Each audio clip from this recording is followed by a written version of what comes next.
che tutto vada bene, come vi dicevo, il walkabout deve andare bene perché così si ripropone di volta in volta, l'interesse vostro e di amici come voi che hanno la stessa passione. Adesso quando riceveremo l'ok ci divideremo in due gruppi e percorrendo il corridoio sul lato destro, transiteremo uno alla volta davanti alla porta dello spogliatoio della Juventus, sbirceremo, potremo fare il foto, passeremo oltre così anche chi vi segue godrà della stessa vostra opportunità. Ok? Adesso Ezio Morina avrà l'ok per poter andare.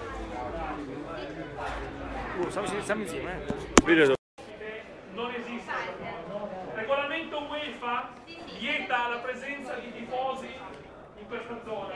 La Lega Calcio concede ai tifosi della squadra ospitata di stare qua, però con la promessa assoluta di non rivolgere parole e gesti nei confronti della squadra, dei dirigenti della squadra ospite.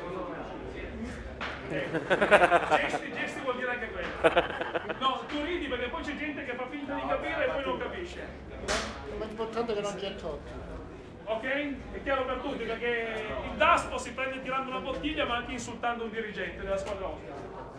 Anzi, ancora di più. Anche perché di qua Soprattutto qui. sì.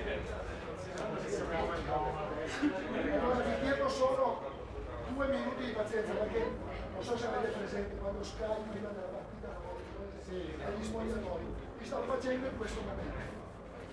E allora se noi andiamo là, no. Loro danno fastidio a noi, soprattutto noi diamo fastidio a loro. Quindi